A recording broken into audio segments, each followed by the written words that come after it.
تو یہ جو لاشعور سے یا ہمارے یعنی یوں سمجھے کہ سٹور میں پڑی ہوئی چیزیں ہیں، اس سٹور سے چیزوں کو باہر لانے کا عمل جو ہے وہ لفظ سے ہوتا ہے۔ تو یہ جو لفظ ہے، یہ جب لفظ بولا جاتا ہے تو گویا ایک لسانی عمل ہوا ہے۔ تو شاعر حضرات یہ کرتے ہیں کہ وہ جو ہمارے شعور میں موجود کیفیات ہیں یا تصورات ہیں، وہ جو ہے ان کو تحریک دی جائے ان کو۔ تو یہ اس اعتبار سے نفسیاتی لسانی عمل ہو گیا، اور چونکہ اس نے کسی ہمارے نفس میں موجود کسی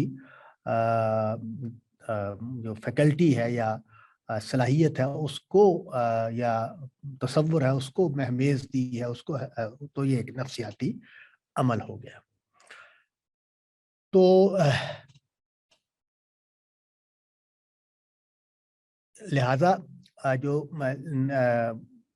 ہم کہیں گے کہ لسانی، تو لسانی عمل اس وقت ہوگا کہ جب لفظ اور معنی کے ریلیشن شپ کو قاری جو سمجھتا ہے، اور بعض اوقات جب ہم اجنبی لفظ ہمارے سامنے آتا ہے تو وہ اجنبی کیوں ہوتا ہے؟ اس لیے اجنبی ہوتا ہے کہ اس کے ساتھ وابستہ تصور ہمارے ریکارڈ میں نہیں ہے۔ تو مثلا میں کوئی لفظ بولتا ہوں، جو لفظ ظاہر ہے ہمارے جو لوگ شریک ہیں ان کو تو آتا ہی ہوگا، جیسے خورشید لفظ ہے۔ تو اب خورشید ہو سکتا ہے کہ کسی کو نہ پتا ہو کہ خورشید کس کو کہتے ہیں، تو ان کو یہی پتا ہو کہ ہمارے محلے میں ایک لڑکا ہے جس کا نام خورشید ہے، اور اس سے زیادہ اس کو معلوم نہ ہو۔ تو پھر ہم جب اس کو بتائیں گے کہ اس کا مطلب سورج ہے، تو ہم کریں گے کیا کہ اس کے ذہن میں موجود تصور جو ہے، جو سورج کے لفظ کے ساتھ وابستہ تھا، اس کو ایک اور لفظ کے ساتھ جوڑ دیا اور اس کی میموری کا یادداشت کا حصہ بنا دیا کہ خورشید بھی اسی کو کہتے ہیں جس کو سورج کہتے ہیں۔ تو لیکن ایک فرق ہے دونوں لفظوں میں کہ ہمارے شعور میں سورج اور خورشید یہ دونوں لفظ اپنا جو تاثر ہے یا اپنی جو تاثیر ہے وہ مختلف رکھتے ہیں۔ خورشید کا لفظ سورج کے مقابلے میں زیادہ با اثر محسوس ہوتا ہے۔ اچھا، یہ کیوں ہوتا ہے کہ ہم ایک ہی لفظ جو ہے، ایک ہی چیز کے لیے ہم دو لفظ جو بولتے ہیں تو ہمیں ایک لفظ زیادہ مؤثر لگتا ہے اور دوسرے لفظ کے مقابلے میں؟ تو اس کے پیچھے کئی عوامل ہیں جو اس میں کردار ادا کرتے ہیں۔ بعض اوقات لفظ کا حجم جو ہے وہ اس میں کردار ادا کر رہا ہوتا ہے، بعض اوقات اجنبی زبان سے ہونا، دوسری زبان سے ہونا اس میں کردار ادا کر رہا ہوتا ہے، بعض اوقات اس لفظ کے شیڈز زیادہ ہوتے ہیں تو اس وجہ سے وہ کر رہا ہوتا ہے۔ تو اس کے کئی اس کے عوامل ہیں، لیکن بہرحال یہ ایک لسانی عمل ہوگا جو شاعر حضرات کریں گے کہ وہ الفاظ اور معانی کے جو ریکارڈ رومز ہیں ہمارے ذہن میں، ان میں سے کچھ تصورات کو لفظوں کی معرفت سے، لفظوں کے ذریعے سے ان کو تحریک دے کر ہمارے شعور میں لے کے آئیں گے، اور پھر کریں گے کیا؟ اس کو معنی تک محدود نہیں رکھیں گے، اس کو آگے بڑھا کر وہ ہماری نفسیات میں اس کو تحریکات کا ذریعہ بنائیں گے۔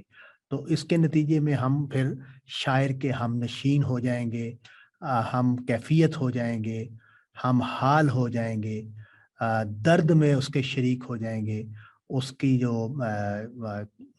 تکلیف ہے اس کے ساتھی بن جائیں گے۔ تو یہ جو ساتھ ہونے کا عمل ہے، اس کو ہم نفسیاتی عمل کہہ رہے ہیں، جو شاعر کو پڑھتے ہوئے یا شاعری کو پڑھتے ہوئے ہمارے اندر ہونا چاہیے۔ جو لوگ شاعری کو موجودہ زمانے میں کافی بڑی تعداد نوجوانوں کی ایسی ہے کہ جو شاعری کو دلچسپی سے نہیں پڑھتے اور اس کو وقت ضائع کرنے یا ایک بیکار ایکٹیویٹی کے طور پر لیتے ہیں، اور محض تفریح کی حد تک، یعنی گانا سن لیا یا کوئی کسی وقت کوئی موسیقی سن لی، تو اس کو وہ تفریح کی حد تک لینے سے آگے بڑھنے کے لیے تیار نہیں ہے۔ اس کی وجہ کیا ہے؟ السلام علیکم سر۔ وعلیکم السلام جی۔ سر دراصل میرا سوال بھی میں کرنے جا رہا تھا اسی سلسلے میں کہ جیسے آپ نے کہا کہ جو اشعار ہیں یا جو کچھ بھی ہے یہ نفسیات کو مہمیز کرتی ہے، یعنی انسان کے اندر آلریڈی ہے اور اس کو وہ پھر سمجھ کے پھر اس کو ڈفرینشیٹ بھی کرتا ہے اور اس کا مزہ بھی اٹھاتا ہے، یا جو بھی ہے جو بھی کیفیات اس پر آتی ہیں۔ تو آج کل کے جو زمانہ ہے جب لوگ ادب کو نہیں پڑھ رہے تقریباً، یعنی زیادہ ہو گیا ہے، ہر طرف یہ حال ہے کہ جو بھی طالب علم ادب کو نہیں پڑھ رہے، تو دو اگر پیرلل کو لے لیں کہ ایک نے ادب پڑھا اور ایک نے ادب نہیں پڑھا، تو ایک تو اپریشیٹ کرے گا، اس کے پورے معنی تک پہنچے گا، اس کے حص کو بھی اٹھائے گا، حالانکہ صلاحیتیں یا جو بھی ان بلڈ جو کچھ ہے دونوں میں ایک ہی ساتھ ہیں، لیکن ایک نے نہیں پڑھا ایک نے پڑھا، تو یہ فرق تو ہوگا ڈیفینیٹلی نا سر، کہ جو زبان کو جاننا ضروری ہے ان کیفیات کو یعنی محسوس کرنے کے لیے یا اس کا حص اٹھانے کے لیے جو کچھ بھی۔ ہاں ٹھیک ہے یہ بات تو بالکل ٹھیک ہے، یہ یعنی دونوں میں جو فرق ہوگا بنیادی وہ یہ کہ کچھ میرے شعور کے یا کچھ میرے نفس کے جو حصے ہیں یا صلاحیتیں ہیں وہ ایکٹیویٹ ہی نہیں ہو پائیں گی، اور میں یہ دیکھتا ہوں کہ جو نوجوان شاعری وغیرہ سے لطف اندوز نہیں ہو پا رہے، تو وہ کچھ چیزوں سے واقف ہی نہیں ہیں، ان کو اپنی ہی شخصیت کے کچھ اجزاء کا یا کچھ پہلوؤں کا شعور ہی نہیں ہے، یا ان کا تجربہ نہیں ہے، شعور سے زیادہ تجربہ کا لفظ بہتر ہے۔ اور اس کا نقصان یہ ہے کہ وہ اپنی تکمیل پورے معنی میں نہیں کر پاتے، اور ہم یہ دیکھتے ہیں کہ موجودہ زمانے کا جو نوجوان ہے، اور اب تو خیر نوجوان سے آپ بات آگے بڑھ گئی ہے، یعنی یہ میری نسل جو ہے وہ بھی اسی میں آتی ہے، جو موجودہ زمانہ جس کو ہم کہتے ہیں۔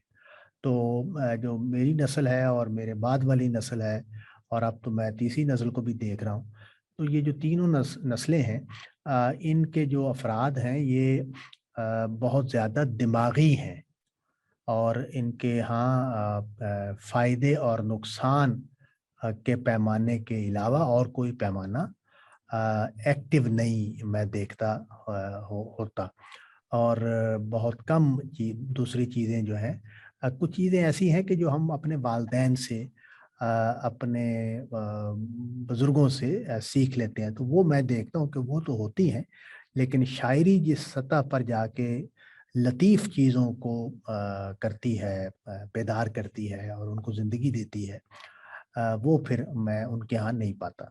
تو یہ فرق ہوگا دونوں میں، یعنی صلاحیت بالکل ٹھیک ہے آپ کی بات کہ ہر آدمی کے اندر جو شعر ہے اس کو اپریشیٹ کرنے کی یا لفظ اور نفسیات کے جو ریلیشن شپ ہے وہ ہر آدمی کے ہاں پایا جاتا ہے، لیکن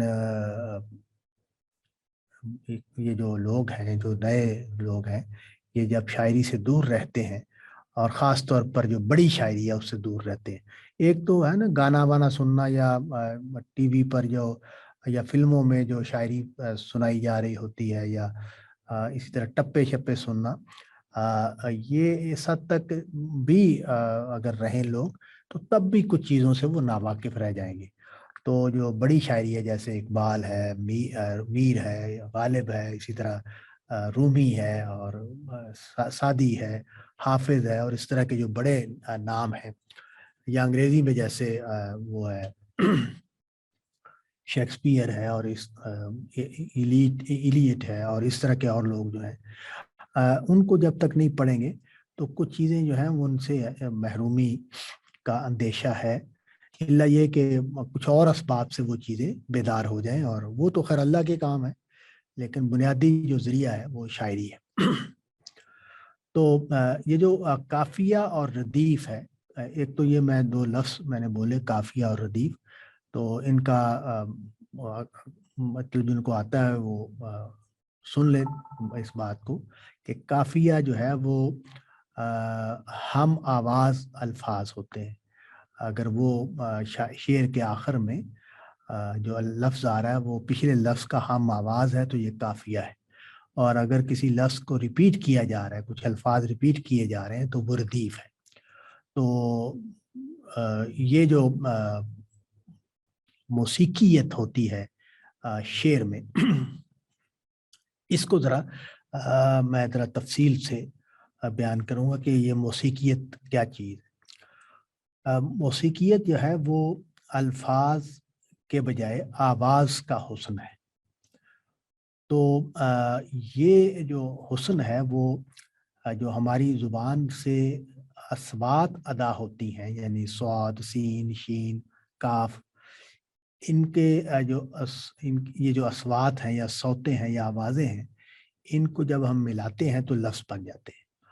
تو اب ان آوازوں کے اندر بھی ایک حسن ہے، یعنی ہمارے جو کان ہیں، جس طرح ہماری زبان جو ہے وہ کھانوں کے جو خوبی ہے اس کو سمجھ سکتی ہے اور اس کو ہمارے ذہن تک پہنچاتی ہے، اسی طرح ہمارے جو کان ہیں وہ جو آواز کا حسن ہے اس کا صلاحیت رکھتے ہیں اور ہمارے کانوں تک، ہمارے دماغ تک اس حسن کو پہنچاتے ہیں۔ تو الفاظ دو طرح کے ہیں، ایک الفاظ وہ ہیں جن کو انگریزی میں کنسوننٹس کہتے ہیں، اور ایک وہ ہیں جن کو واولز کہتے ہیں۔ تو اردو میں ہم واولز کو کہتے ہیں صوتیے، اور جو کنسوننٹس ہیں ان کو کہتے ہیں مصمتے، یعنی جن پر جو لمبے نہیں ہوتے، جہاں آواز نکالتے ہی ہم ختم کر دیتے ہیں۔ تو جیسے سین ہے، تو اگر اس کو سا بنا دیں تو یہ مصوتہ اس میں لگ گیا ساتھ، سین الف سا بنا دیا۔ تو یہ جو مصوتے ہیں یعنی واولز ہیں، ان کا بہت رول ہے موسیقیت پیدا کرنے میں۔ اور آپ لوگوں نے اگر کبھی غور سے سنیں، جو بڑے گانے والے ہیں ان کو گاتے ہوئے دیکھیں تو وہ بعض اوقات مصمتوں کو بھی لمبا کر دیتے ہیں، یعنی بے مصمتہ ہے لیکن وہ ب کر کے بول دیں گے تو اس کو مطلب وہ لمبا کر دیا انہوں نے، اور تو یہ اس سے وہ ایک موسیقیت پیدا ہو جاتی ہے۔ تو قافیہ اور ردیف بھی، یعنی اب ہم آوازوں یا الفاظ کی ریپیٹیشن، وہ بھی موسیقیت پیدا کرتی ہے۔ اور وہ شعر ہمیں بہت خوبصورت لگے گا جس میں ایک ہی مصرے میں، ایک ہی لائن میں ایک سے زیادہ ہم آواز الفاظ موجود ہوں، یا کوئی آواز جو ہے وہ ریپیٹ ہو رہی ہو، جیسے سین کی آواز ریپیٹ ہو رہی ہے، یا شین کی آواز ریپیٹ ہو رہی ہے، یا دال کی آواز ریپیٹ ہو رہی ہے، تو اس سے بھی ایک حسن پیدا ہوتا ہے۔ اچھا، تو میں یہ عرض کر رہا تھا کہ جو مصمتے ہیں اور مصوتے ہیں ان سے اور قافیہ اور ردیف سے شعر جو ہے اس میں موسیقیت پیدا ہوتی ہے، اور موسیقیت جو ہے وہ آواز کا حسن ہے، آواز کا اتار اور چڑھاؤ ہے۔ زیر و بم کا لفظ ہم بولتے ہیں اس کے لیے، ذرا بہتر لفظ بنا دیا ہے۔ یہ پھر وہی بات کہ بھی بہتر لفظ کیا ہوتا ہے، تو یہ چونکہ زیر و بم جو ہے وہ یہ فارسی سے آئے ہیں، تو یہ زیادہ ہمیں فارسی زبان میں ایک خوبی ہے کہ وہ اس میں جو سہولت زیادہ ہے۔ جو ہندی زبانیں ہیں یعنی انڈیا کی جو زبانیں ہیں، ان میں الفاظ جو ہیں وہ بھاری بھرکم زیادہ ہوتے ہیں، بڑے ہوتے ہیں۔ تو اس وجہ سے ہمارے جو اردو شاعر ہیں انہوں نے بہت زیادہ عربی اور فارسی الفاظ کو اپنے کلام کا حصہ بنایا ہے۔ تو یہ جو صورت ہے اس میں یہ اردو میں یہ چیز موجود ہے، اور جو ہندی یا پنجابی یا مقامی زبانوں کے الفاظ ہیں، ان میں سے بہت کم الفاظ جو ہیں وہ اردو شاعری میں استعمال ہوتے ہیں یا اردو نثر میں استعمال ہوتے ہیں۔ زیادہ تر افعال وغیرہ ہم استعمال کرتے ہیں، باقی سارے ہم اردو اور عربی، فارسی اور عربی کے الفاظ استعمال کرتے ہیں۔ اب جو ہے وہ آہستہ آہستہ انگریزی کے الفاظ بھی کافی حد تک جگہ لے چکے ہیں۔ تو اب جدید جو اردو لکھی جا رہی ہے اس میں انگریزی کے الفاظ بھی اسی طرح استعمال ہوتے ہیں جیسے ہمارے پرانے لوگوں کے عربی اور اس کے. تو جو موسیقیت ہے وہ زیر و بم سے آوازوں کے زیر بم سے اور حروف کے جو اثر کان کی جو سننے کی صلاحیت ہے اس پر جو اس سے جو پیدا ہوتی ہے کیفیت اس سے پیدا ہوتا ہے.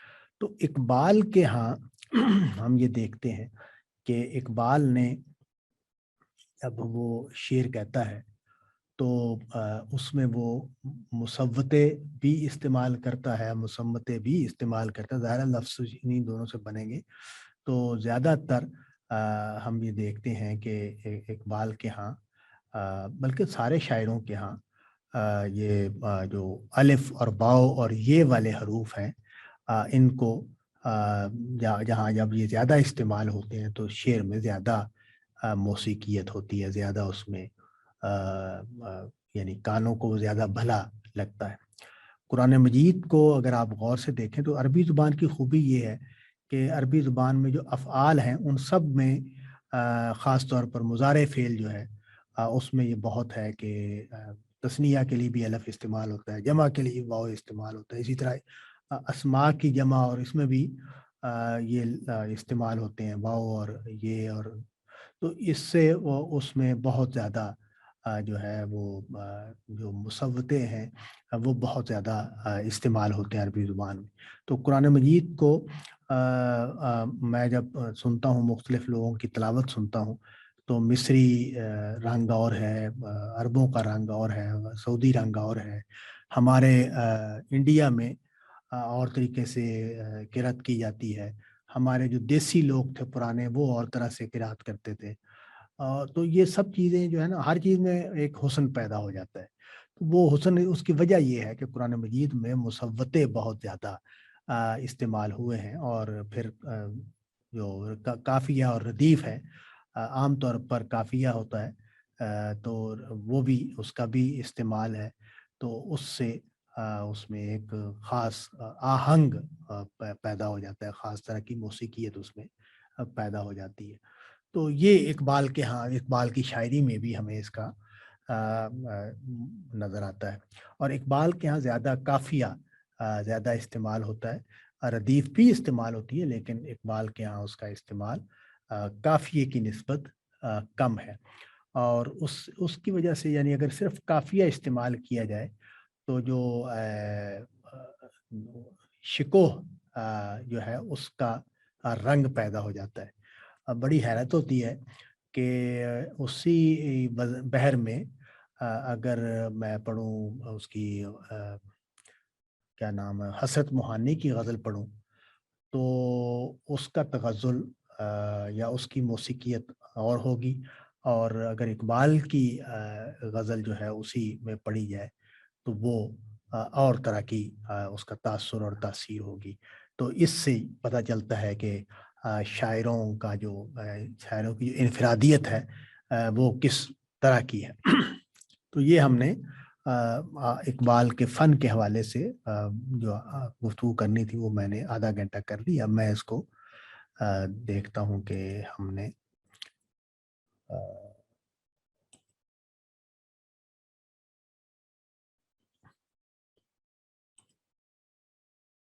میں اب استاد اس میں ایک چھوٹا سا سوال ہے جی اگر جی اجازت ہو.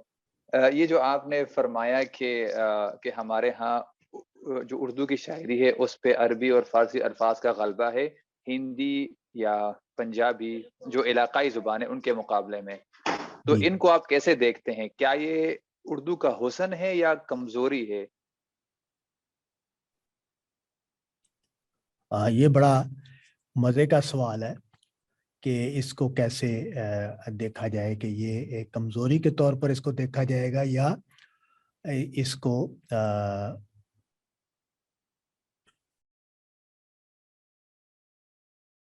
حسن کے طور پر دیکھا جائے گا. تو میں ان لوگوں میں سے ہوں جو اس کو حسن کے طور پر دیکھتے ہیں. اور میں نے چونکہ اب اویلیبل ہیں یوٹیوب کے اوپر ہندی شاعروں کا کلام بھی اویلیبل ہے, تو میں یہ دیکھتا ہوں کہ وہ بعض اوقات بڑے اچھے مضامین باندھے ہوتے ہیں انہوں نے، لیکن جو صوتی حسن اردو میں شاعروں کے ہاں ہوتا ہے، وہ مجھے ان کے ہاں نظر نہیں آتا. یعنی صوتی اعتبار سے وہ بہت زیادہ یعنی یوں سمجھیں کہ تکلیف دہ ہوتے ہیں ان کے ہاں جو شعر ہوتے ہیں. اور ہمارے اردو شاعر حضرات وہاں کے جو ہیں وہ مذاق اڑاتے بھی نظر آتے ہیں اس طرح کی چیزوں کا جو ان کے ہاں پائی جاتی. تو میرا خیال ہے کہ زبان پر سہل ہونا یہ زیادہ اہم بات ہے. اور جو ہندی الفاظ ہیں وہ زبان پر اتنے سہل نہیں ہیں.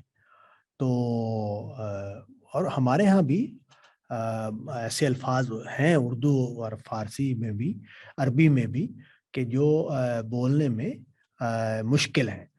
تو وہ ظاہر ہے پھر رائج نہیں رہ سکتے. تو ایک لفظ ہے آدرش. تو آدرش جو لفظ ہے یہ ہندی زبان سے آیا ہے. تو اب یہ اس کے مقابلے میں جو انگریزی کا لفظ ہے آئیڈیل یا خیال کا لفظ عربی کا ہے بڑا خیال، یہ زیادہ آدرش کے مقابلے میں بولنا سہل ہے. اور اس کو تو یہ میرا تو رجحان اسی طرف ہے. لیکن اگر ہندی والے سنیں تو وہ شاید اس کو قبول نہیں کریں گے. میرا خیال ہے کہ وہ انڈیا کے ہیں، بڑے مشہور دانشور ہیں، جاوید اختر صاحب، انہوں نے اس پر گفتگو کی تھی ایک اس میں جو کیا نام بہت مشہور ایک ادارہ ہے وہاں کا، ریختہ، اس کے پلیٹ فارم کے اوپر. تو انہوں نے اسی کو بیان کیا کہ بھئی اردو شاعروں نے ہندی سے اور عربی سے اور فارسی سے ان الفاظ کو نکال لیا ہے کہ جو بولنے میں خوبصورت ہیں، تاثر میں خوبصورت ہیں. تو یہ ان کی خدمت ہے ہندوؤں کو، ہندی زبان بولنے والوں کو اس کو قبول کرنا چاہیے اور اس کو مان کر چلنا چاہیے. تو بہرحال میں کمزوری کے طور پر نہیں لیتا، خوبی کے طور پر ہی اس کو لیتا ہوں کہ یہ اس نے ایک خوبصورت زبان بر صغیر کے رہنے والوں کو دی ہے.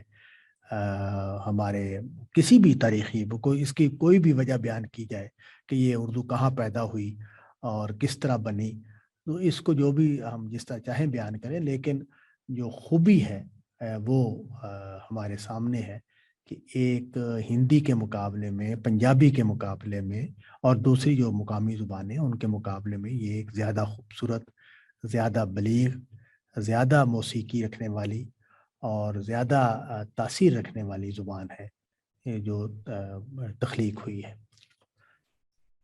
یہ کہہ سکتے ہیں نا جو فلمی گانوں میں بھی اردو ہی مقبول رہی ہے زیادہ. ہاں بالکل بالکل، ان کے ہاں بھی ابھی تک بھی ہے. تو بلکہ ہندو شاعر بھی جو ہے وہ جب شعر کہتے ہیں تو وہ اب دیکھیں نا، محبت کا لفظ جو ہے وہ اس کی جگہ پر ہندی زبان کا کون سا لفظ ہے؟ تو پریت ہے لفظ مثال کے طور پر.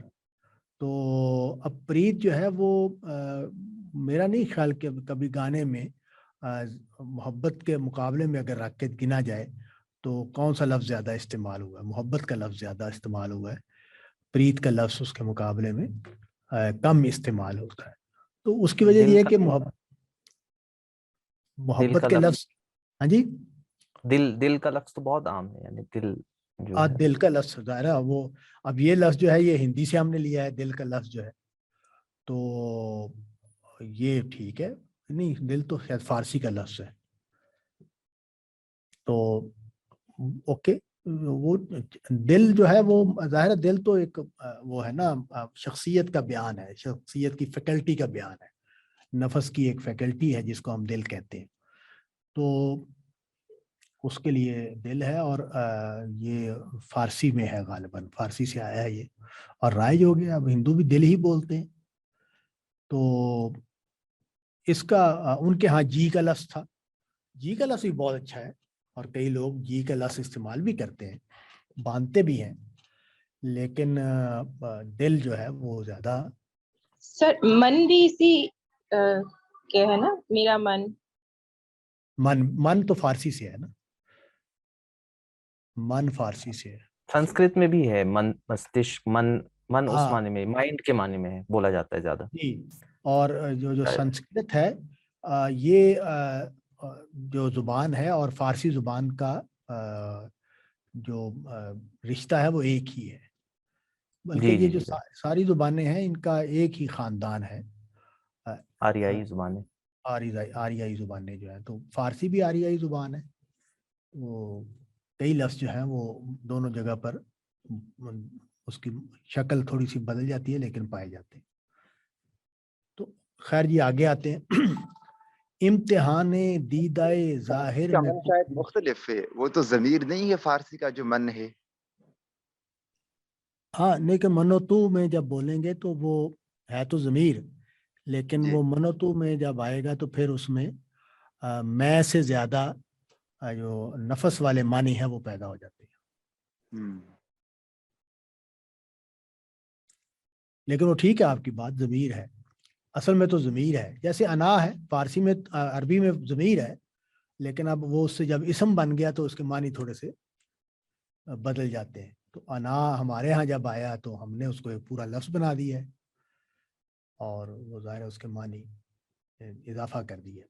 تو امتحان دیدائے ظاہر میں کوہستان ہے تو، پاسباں اپنا ہے تو، دیوار ہندوستان ہے تو، مطلع اول فلک جس کا ہو وہ دیواں ہے تو، سوئے خلوت گاہ دل دامن کشے انسان ہے تو، برف نے باندھی ہے دستار فضیلت تیرے سر، خندہ زن ہے جو کلاہ مہر عالم تاب پر. تو پچھلے بند میں جو مضمون تھا وہی مضمون ہے یہاں بھی، کہ جو عظمت ہے پہاڑ کی اس کو اور ہندوستان کے ساتھ جو اس کا تعلق ہے اسی کو یہاں بھی موضوع بنایا گیا ہے. تو میں پہلی بار بھی عرض کیا تھا کہ ہمارا کام یہ ہے کہ اقبال اس پہاڑ سے جو ہمیں دکھانا چاہتا ہے ہم وہ دیکھیں. یہ جو چونکہ ہم جب دیکھتے ہیں پہاڑ کو تو ہمارے دیکھنے میں اور اقبال کے دیکھنے میں فرق ہے، اور وہ فرق جو ہے وہ ہی ختم کرنا پیش نظر ہے. جب ہم پہاڑ کو اقبال کی آنکھ سے دیکھیں گے تو ہم ایک اور طریقے کا تجربہ اور ایک اور طرح کا جو حال ہے اس سے گزریں گے. تو دیدائے ظاہر جو آنکھیں میری ماتھے پہ ہیں، میرے ماتھے کے نیچے جو آنکھیں ہیں وہ دیدائے ظاہر ہے، یعنی سر کی آنکھیں جن سے ہم دیکھتے ہیں. تو امتحان جانچ، تو دیدائے ظاہر جانچے گی. اب دیکھیں کتنا خوبصورت بات ہے کہ یہ نہیں کہا کہ دیدائے ظاہر کے دیکھنے میں تو کوہستان ہے، اس کو بڑھا دیا بات کو، اس کو بڑھا کے کہا کہ امتحان دیدائے ظاہر میں کوہستان ہے تو، یعنی ظاہری آنکھ جو ہے وہ اگر بہت بھی زور لگا لے، بہت بھی مین میخ نکالے، تب بھی تجھے ایک پہاڑ سے زیادہ نہیں دیکھ سکتی. تو گویا شاعر نے ہمیں تھوڑا سا یعنی ٹونٹ کیا ہے، ہم پر طنز کی ہے کہ تم جو پہاڑ کو دیکھنے جاتے ہو تو تم پہاڑ کو پہاڑ دیکھتے ہو اس لیے کہ تم دل کی آنکھ سے نہیں دیکھتے. تو دل کی آنکھ یا محبت کی آنکھ یا زاویہ نظر، میں یہ جب قرآن مجید کو پڑھا بڑی تفصیل کے ساتھ پڑھایا بھی، تو ایک دن اچانک مجھے یہ خیال ہوا کہ یہ جو ساری بات ہے وہ تو